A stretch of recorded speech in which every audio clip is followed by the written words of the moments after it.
જય ભીમ. જેઓએ મહેમાનો તેમજ મારા સગા સંબંધી તેમજ મારા ગામના વડીલો તેમજ બહારના આવેલા મહેમાનો એમનું હું શુભેચ્છા પાઠવું છું. અને જે કંઈ આજે હું કર્યું છું, જે મકાનનું હોસ્ટેલ બનાવી છું, જે મારા અનુભવને આધારે જ હું કર્યું છું, જે મને અનુભવ થતા હતા એ હું એવું વિચારતી હતી કે જે મને થાય એ મારા પાછલી પેઢીને ના થવું જોઈએ. એ જ કારણે હું આ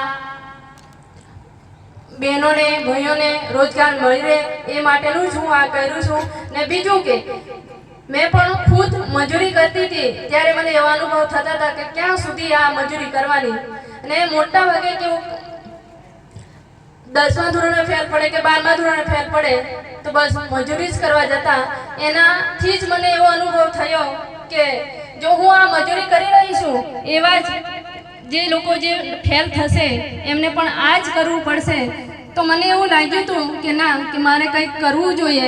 ને એ વિચારથી હું જે કંઈ કર્યું છે તો એને હું જ્યાં સુધી અમે હોઈશું ત્યાં સુધી આગળ એનું ધપાવી રાખીશું.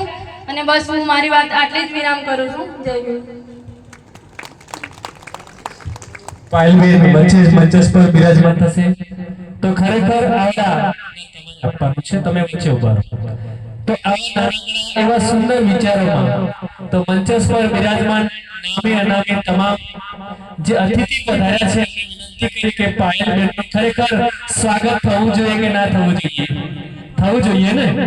તો પાયલબેન ને આપણે બધાએ એના હાસ્યો, એમની એમનો આનંદ સદાયના માટે કાયમ માટે રહી શકે તો પાયલબેન ને જોરદાર બધાએ આપણે મંચસ બિરાજમાનનો હોસલો વધારે થાય, વધારે સમાજ સેવા કરતા થાય, એવો હોસલો બુલંદ થાય એ ભાવ સાથે આપણે એમને જોરદાર તાલીઓના ગડગડાટથી આપણે એમને પુષ્પગુચ્છ આપીને સ્વાગત કરીશું. જોરદાર તાળીઓ. મદ્રાસ ને તાળે ખૂબ ધન્યવાદ. સુરેન્દ્રનગરની બજારમાં હાથીની અંબાડી પર સન્માન કર્યું હતું. સાહેબ, હાથી મોટું સન્માન ક્યું હોય? ફોટોગ્રાફર બંધારણ વાળો મારા કલેજાની કો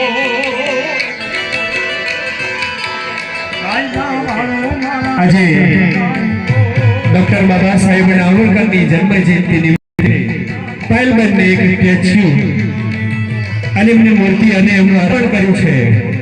તો જોરદાર એમના તાલીઓના ગડગડાટથી પાયલબેનને સદાય એમના વિચારો સાથે સંલગ્ન રહે એવા ભાવ સાથે આજે એમને પણ ખૂબ સારા વિચારો રજૂ કર્યા. આપણે એમને જોરદાર તાલીઓના ગડગડાટથી સાલોડી સન્માનિત. આજે 134મી જન્મ જયંતિ ડોક્ટર બાબા સાહેબ આંબેડકરની મૂર્તિ સ્ટેચ્યુ આપી અને એમને સન્માનિત કર્યા છે. એવા ખૂબ આજના મુખ્ય અતિથિ એવા આજના અધ્યક્ષ શ્રી ઇન્દુબેન સાથે માર્ટિનભાઈ, માસુમભાઈ, નીલીબેન અને જન્મર્તીબેન, બાપા સીતારામ એવા રમેશભાઈ, ધનજી કાકા, રીનાબેન, જીરાકુમારી અને ગોરખનાથ સાહેબે એમને જાહેરમાં એક સ્વાગત કરી રહ્યા છે. એમનો હોસલો હૃદય માટે એક આનંદિત થાય તો સમાજ સેવાની સાથે પાયલબેનને જે હોસલો બદલ થાય ડોક્ટર બાબા સાહેબ આંબેડકરના આજે જે વિચારો છે આપણા જીવનમાં પણ ઉતારવા જોઈએ. જોરદાર તાલીઓના ગડગડાટ વધારી લેશું.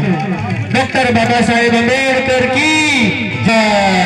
ડોક્ટર બાબા સાહેબ કી, ડોક્ટર બાબા સાહેબ કી જય.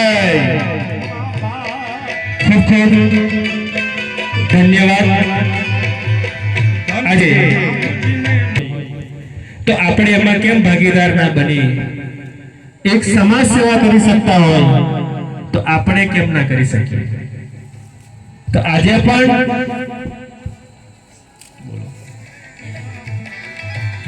આજે પણ આપણે ના કરી શકીએ